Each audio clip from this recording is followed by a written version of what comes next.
C'est un fleuve. On l'appelle la Seine. Elle est ce paysage champêtre et apaisant. Elle est cette voie fluide pour le transport des marchandises. Elle est ce piège de courant et d'eau grise. Écrivains, peintres, photographes nous invitent à nous arrêter et la regarder.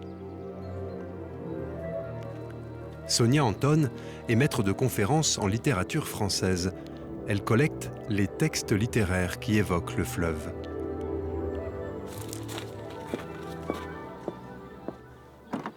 « 10 septembre 1837. Ma chère Adèle, je me hâte, chère amie, de finir cette lettre. De Dieppe, je suis allée au Havre, et du Havre, je suis descendue jusqu'à Elbeuf par le bateau à vapeur. J'ai revu Villequier, Caudebec, la Mailleraie. Il y avait un singe sur le bateau, ce qui fait que personne n'a regardé Jumièges. La sortie de Rouen est magnifique. On longe une série de 15 à 20 énormes collines qui s'enchaînent comme des vertèbres.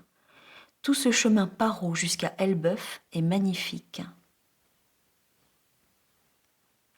On commence vraiment à avoir des descriptions de la Seine comme paysage esthétique en soi avec l'époque romantique, au début du XIXe siècle, qui coïncide avec la vogue des voyages pittoresques, ce moment où les écrivains prennent le bateau à vapeur ou le chemin de fer pour parcourir la Seine entre Paris et Le Havre. Les bords de Seine deviennent un lieu de villégiature pour la bourgeoisie. On y pratique des loisirs divers et variés. Maupassant avait la passion du canotage. Flaubert se baignait, il avait une maison à Croisset, il se baignait presque chaque jour. Et puis les guinguettes, bien évidemment.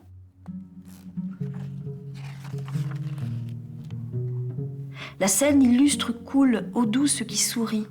Partout ses lents frissons charmants comme des lèvres. Ah, que le jour est beau!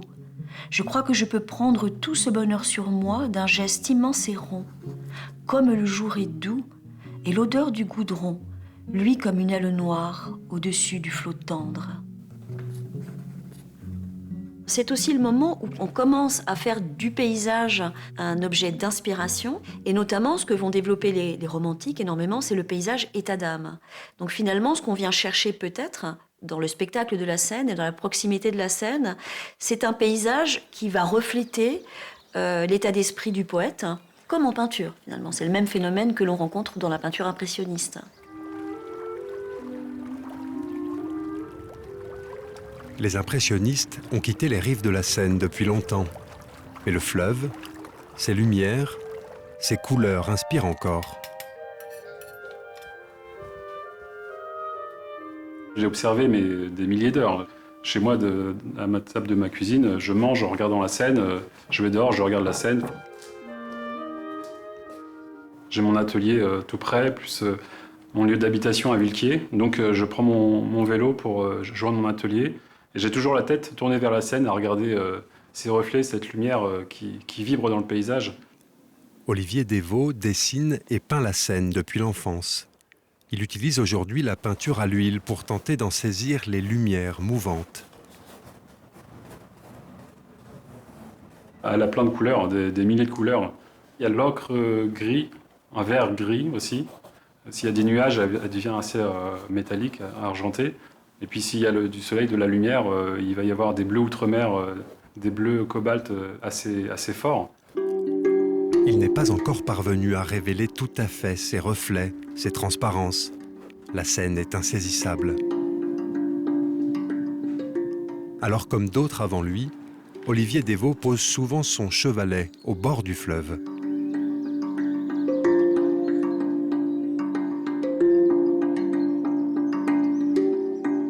Quand je suis là, en fait, je me sens au bord de la Seine, je l'entends qui coule, il y a l'odeur, la vasque est juste à côté. Et j'ai tous les sens en éveil et je vis cet instant. Et pour moi, la peinture, c'est avant tout un instant vivant, en fait. Et à partir de ça, je vais pouvoir m'échapper plus dans mon propre imaginaire. Mais j'ai quand même toujours besoin de partir du réel. Un réel qui se fait menaçant parfois dans ce paysage tranquille, lorsque la Seine déborde et redessine ses contours. En ce moment, je travaille un peu sur la Seine qui vient inonder les villes et j'ai été moi-même inondé à Villequier. La nature, c'est un élément qu'on ne peut pas maîtriser.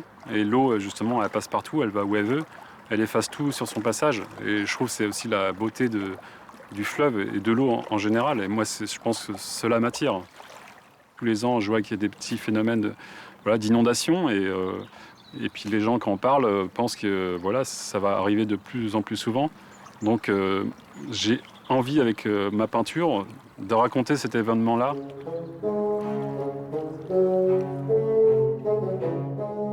Non, elle n'est pas seulement pittoresque, la Seine.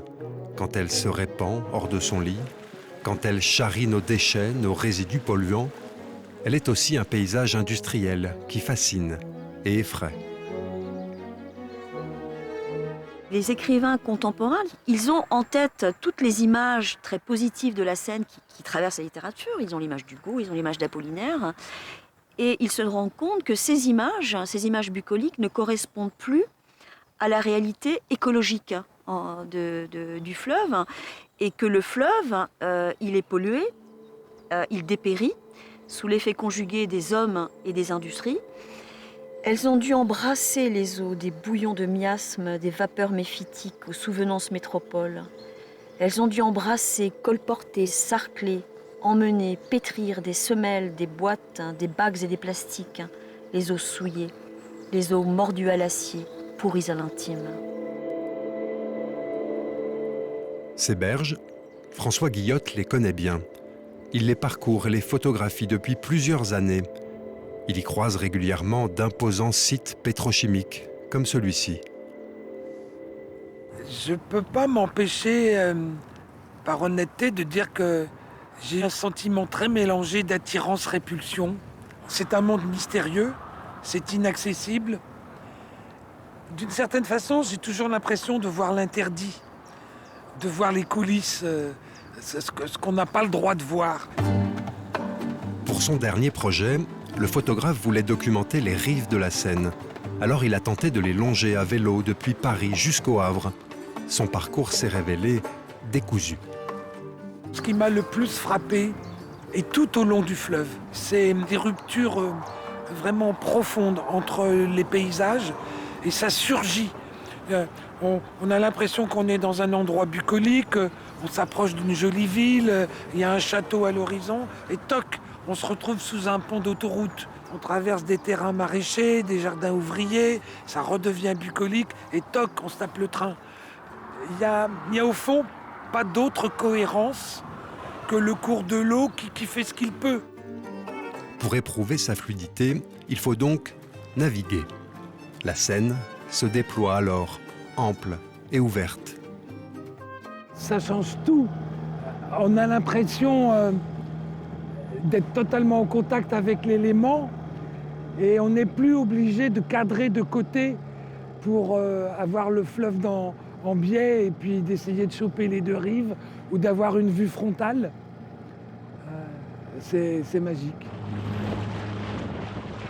On a pensé la Seine comme un outil de transport, un axe économique. C'est une autoroute à bateau. D'une manière très parallèle, je souhaite à la Seine ce que je souhaite à la société. Rendre grâce à la nature et au lieu de prélever, en nous polluant, se libérer. Voilà, je voudrais qu'on libère la Seine. La Seine a d'autres richesses que celles transportées par les bateaux qui la sillonnent. François Guillotte rêve de régates, de baignades, de rives toujours accessibles. Le fleuve est un bien commun. Il imagine une Seine un peu mieux partagée.